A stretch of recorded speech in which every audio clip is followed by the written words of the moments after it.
Bang Rudi. Bang Rudi malam ini ganteng kali ikut tengok. Alhamdulillah, panjang umur Bang Ari telah memuji saya.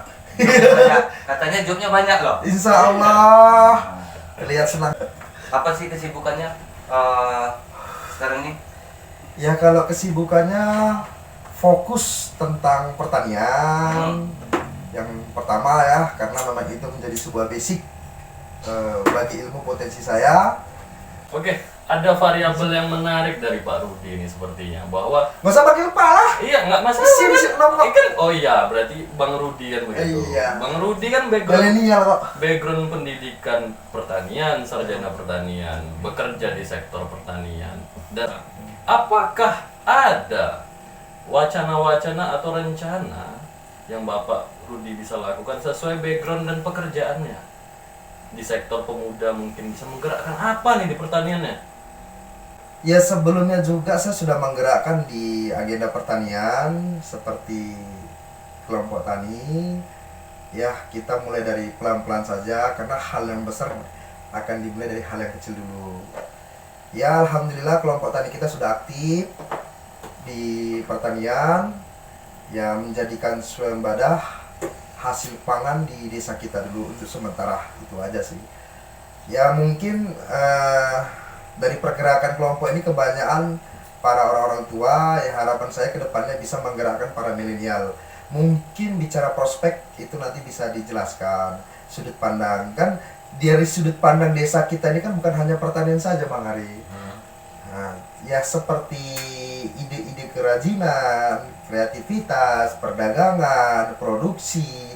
Jadi kalau kita bahas tentang pertanian aja kan kita nggak apa ya? Masuk juga lah ke sektor UMKM ya. Termasuk gitu. Jadi harapannya ya menyatukan pola pikir lah, merubah mindset. Ya segala sesuatu pasti butuh pengorbanan sih. Segala sesuatu butuh proses. Jangan mengharapkan segala sesuatu itu langsung tumbuh besar. Kita mulai perlahan-lahan aja gitu. Dimulai dari satu pemikiran, satu ide gitu. Apa sih idenya? W-nya udah ngambil UMKM, satu sektor UMKM, pertanian. Yang mau ditonjolkan Apa? Sebagai figur sosok pemuda yang berhasil di bidang pendidikan dan juga pekerjaan untuk wilayah kita ini. Kalau dalam berhasil saya pun belum mengakui dalam keberhasilan saya.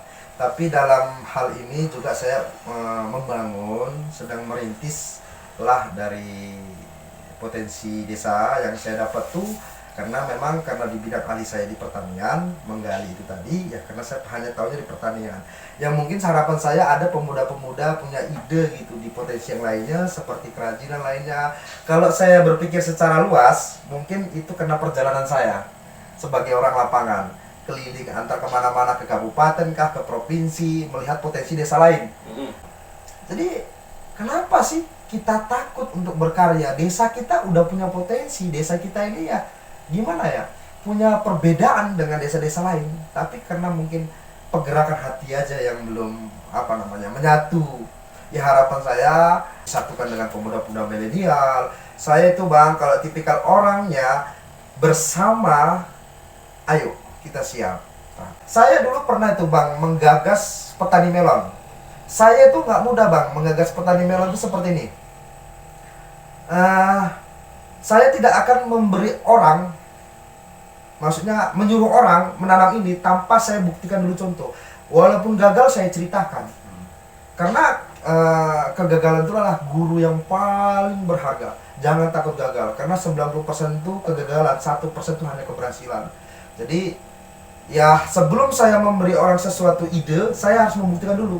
Dari segi kegagalan, ya dari segi yang lainnya, prosesnya, aktivitasnya akan saya contohkan. Saya buktikan dari prospek pemasarannya. Jadi segala produksi itu kita ciptakan dulu mindset pemasarannya. Gitu. Jadi ya harapan saya sih bukan hanya di petani aja, dan saya juga sekarang sudah bergabung berkecimpung kan Bang.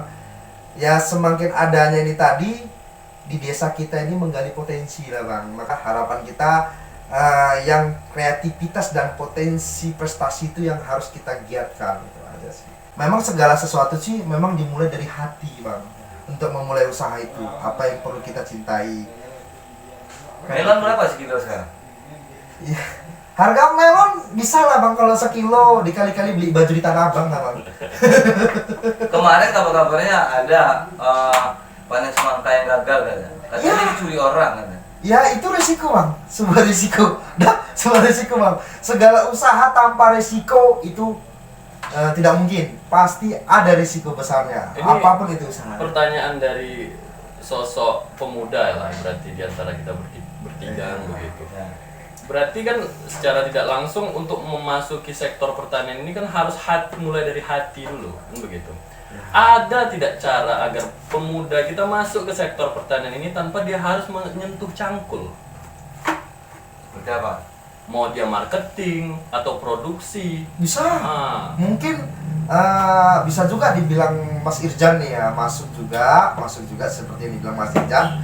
Mungkin kalau nggak bisa di basic pertanian kan bisa bagian marketplace ya, kan, marketingnya itu. Saya rencana, saya melihat seperti di Batu Malang itu ada namanya kerupuk dari buah-buahan itu. Wah, itu dia. Itu kan mau saya lihat apa ya kreativitas kita tuh untuk pemuda tak usah menyentuh cangkul lagi. Kita pegangnya jadi produk yang menghasilkan. Entah keripik pare, kan gitu. Entah tape instan. Apakah itu mampu? Dan pertanyaan selanjutnya, SDM kita mampu tidak untuk itu? Pemuda-pemuda kita tuh ada tidak arahnya ke sana yang seperti Mas Rudi lihat gitu. Mampu sih, saya yakin mampu, sangat Mampu tapi tanpa minat bagaimana? Ya mungkin dari kesosialisasinya yang perlu diperkembangkan, terus dari aspek lainnya yang kita jelaskan, prospek lainnya kan gitu sih, mungkin dari situ juga. Ya untuk menggerakkan sesuatu itu memang kan harus pelan-pelan Mas Rizal. Tidak bisa juga harus seperti menarik terburu-buru mereka, maka nggak terketuk, malah kayak membenci nanti kita. Makanya segala sesuatu itu kalau kita ingin apa, kita kasih contoh dulu sih, kita kasih contoh dulu. Loncatan aja. Ini bahas UMKM kan begitu. Jadi Mas Rudi lihat banyak melihat contoh-contoh di wilayah luar. Nah, pertanyaan kita harus bangun yang baru apa kita sudah lihat ada contoh yang bagus untuk kita kembangkan UMKM kita di desa kita ini? Kalau saya lihat, Dan contohnya apa? kalau saya lihat ya dari media sosial ini banyak ibu-ibu yang kreatif mempostingkan jenis usahanya dari bidang kuliner, dari bidang kemasan. Mungkin itu bisa lebih dikembangkan, akan lebih dipermudah karena sudah ada, cuman cara pemasarannya harus lebih luaskan. Kenapa kita tidak mengambil potensi yang lebih baiknya? Nah, ini saya kritik nggak masalah ya. Iya nggak apa-apa sih. Itu kan di mana tempat, itu kan variabelnya terlalu luas itu. Kalau seperti jualan di Facebook, di mana-mana ada. Yang saya mau lihat ini, kalau ini produk ini cita rasanya pinggir sekali, apa gitu bentuk produknya? Entah itu pabrik tahu di kilo 2 tadi. Seperti contoh yang seperti itu. Ada tidak yang kita tilik gitu? Mungkin gini, kalau kita melihat menggali potensi ya, minat masyarakat tuh kan gini. Kadang-kadang kalau bisnis mau cepat bangkit, carilah yang dibutuhkan. Kan gitu sih. Tapi kalau yang tidak dibutuhkan, kita harus ekstra lagi tuh mensosialisasikannya kan gitu, Mas Rizal. Kayak di media-media sosial nih banyak ibu-ibu kreatif atau anak-anak gadis atau anak-anak muda milenial mempromosikannya, itu bagus sekali sih, itu aja. Kita ambil contoh yang seperti Batu Malang. Batu Malang itu terkenal bagaimana mereka punya keripik dengan buah, kan gitu. Nah, kita apa? Nah, saya pernah melihat ada satu pabrik konsumsi umum, yaitu tahu dan tempe. Di mana tuh? Di daerah kita ini. Oh, daerah Nah, itu apakah kita mampu untuk meningkatkan kualitas di bidang itu? Itu yang ingin saya lihat, apakah prospeknya besar gitu. Mungkin gini, kebanyakan kan yang membuat itu pasti pendirinya para orang tua kita. Benar. Mungkin dari orang tua kita ini dalam segi produksi it's okay bahasa. Jadi mungkin saya pernah ikut kepelatihan Bang Mas Irjan. Makanya segala sesuatu itu libatkan pemuda milenial. Karena apa? Pernah itu narasumber dari Pekanbaru. Karena pemuda ini kerja cepat, berpikir cepat, tapi butuh juga bimbingan dalam emosional, Bang.